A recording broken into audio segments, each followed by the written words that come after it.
All right, we're gonna go right into our comedy block of shows, starting with Brooklyn Nine-Nine. Full spoilers for season 2, episode 2, entitled "The Funeral."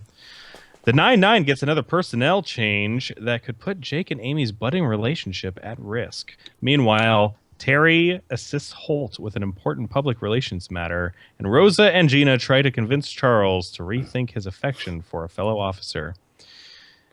So yeah, last week we had new appointed Captain Dozerman, played by Bill Hader, die Good. from a heart attack. Yeah, and this week we go to his funeral.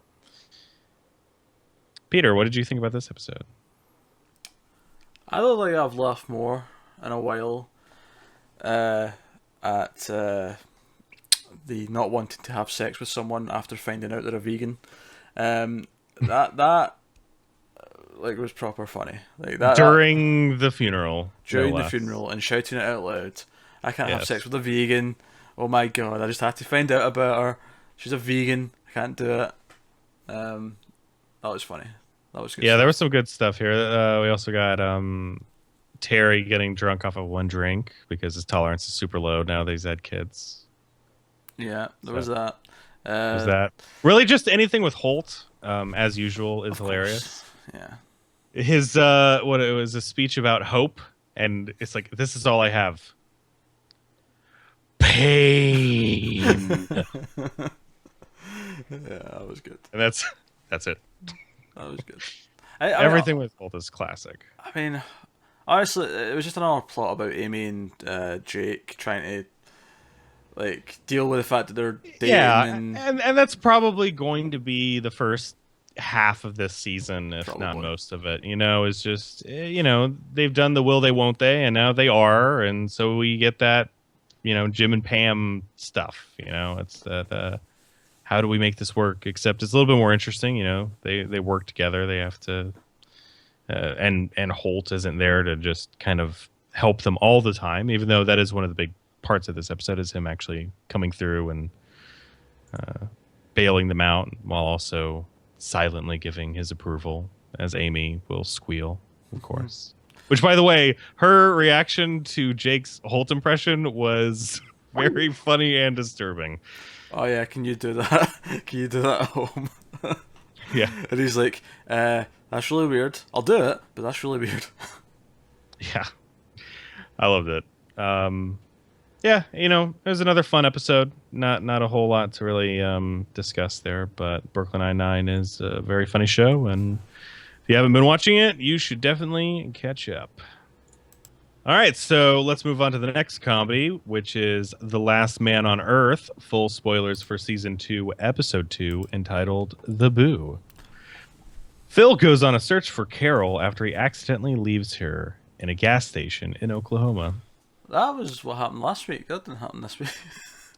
Well, as we will probably point out every week, IMDb very deliberately makes the Last Man on Earth summaries very obscure, very abstract, I guess is the better way to put it, and sometimes lies to you, because with a show called The Last Man on Earth, where they're constantly revealing new people, as they did again this week, you don't want to Well, give any of that stuff away. So I yeah, think so first thing we have to talk about is the fact that between this and Brooklyn Nine-Nine, apparently there's a trend this season on comedies to introduce a new character played by a relatively well-known actor and then immediately killing them off.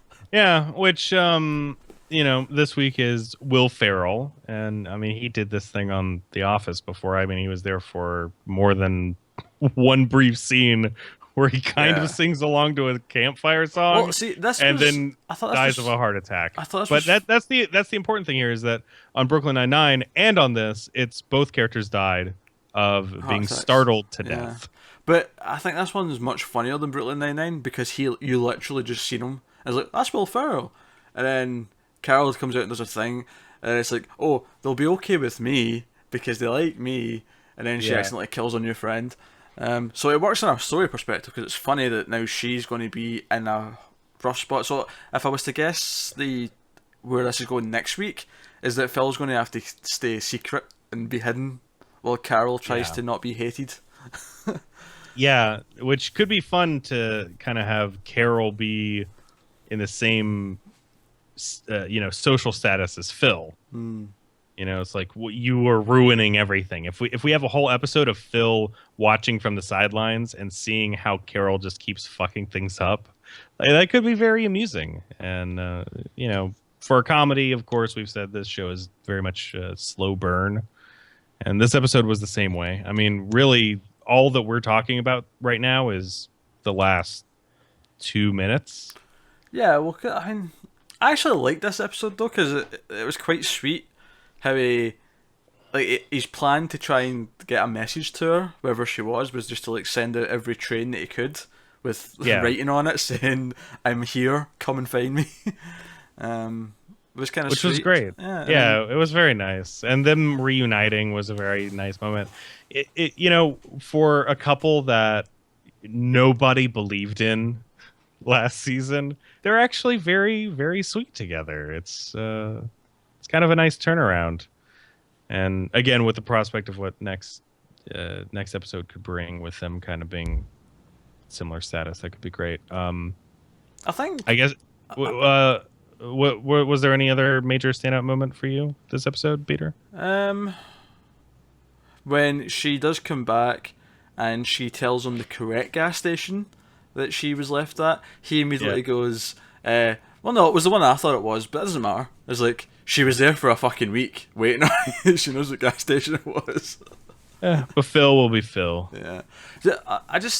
I think the show improved when Phil got a little bit of humanity, when he realised he was a complete dick. Yeah. So he's still a dick, but he's a self-aware dick who's trying to not be as much of a dick. It got a little bit more heart, and it's been generally a better show since then. Yeah. And you take some of that dickishness and you spread it around to the other characters too. Yeah. It's like you can't have anybody be totally perfect, and you can't have anybody be a total dick. I think there was a line in Guardians of the Galaxy about that. Mario, you want to quote that for us? No? All right. Well, we'll just move on. Mario's the one guy on the planet who hated Guardians of the Galaxy. Yes. All right. So, speaking about irrationally hating things, let's talk about how the Muppets has been since it debuted, because a lot of people didn't like the pilot, but now it's up to episode 3. So, of course, full spoilers for season 1, episode 3 of the Muppets, entitled "Bear Left, Then Bear Right," and "right" is spelled like you write things. Waka waka. Waka waka. It's all about Fozzie. Because Kermit gives Fozzie advice about his writing, and he takes that to heart, leaves the show. Nick Offerman comes in and offers to help him in his place, and Christina Applegate also shows up to make fun of Miss Piggy. So I love how every single celebrity character in this show is a total asshole. yeah, in the pilot we had Lawrence Fishburne, who was a total asshole. And this time we get Nick Offerman demanding like a frou-frou coffee machine and then a boat. Yeah. And then, Christina Applegate. Yeah. So we didn't discuss episode 2 because you weren't here last week, Alan. Right. But what have you thought about the Muppets since the pilot? It's really enjoyable. I like it. It's fun. It's nothing that you have to take too seriously. It's nothing that you have to really like look at on an artistic level or anything like that. It's just fun. It's Muppets and just having a good time. And they make a couple jokes that you kind of chuckle at, and it's just really good. Yeah, it's very kind of like, it reminds you as a kid of being like a kid, and you don't have to look at everything, and you're just kind of like, oh, it's cool, You're just enjoying yourself. You want to just run through some of the things that actually made us chuckle? Because for me and Skinner watching it, I don't know.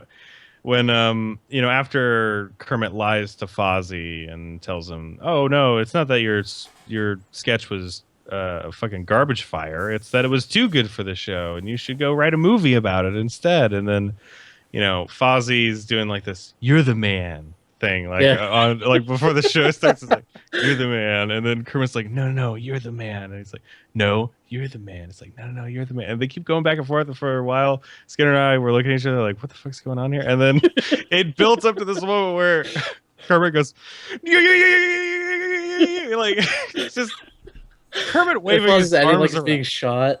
Yeah, and he's like, "Ah." It got me. Kermit waving his arms around has been a staple of the Muppets forever and has never not been funny in my book. So, I agree. I I love the whole thing about how, like, in order to write the movie that he wants to, he has to go to the woods. yes. And like he's like, of course I'm good here. I'm a bear, you know. But in the pilot episode, he had the whole thing about not being a typical bear, but then he Yeah. just kind of reverts back to it. Yeah, it's And- kind of like only we can do that. Only we can say that stuff. He ends up like walking upon like this camp of people just out there, and he sees a bag that's hanging from a tree, like how you do, so that bears won't get them. And so he does the typical bear thing. He's just like looking at it, he's trying to get it. But in the like the corner of the shot, you see like a little girl like on an iPad or something in her tent. It's great. I love it. It's good fun stuff, and man, it just makes me happy, and especially this week, like it was. Like I had a rough week, and it was nice that I came back and I just watched the Muppets, and not once while watching the Muppets do I ever think about something depressing that happened to me. It's like, oh, thank fucking Christ! Yeah. It's like Fozzie's just being an idiot. Exactly. Thank you, Fozzie. Thank you. So that's the Muppets. Definitely get the stick out of your butt and stop pretending like the Muppets need to be something some ridiculous high standard. They're just the Muppets. Have fun with it. Exactly.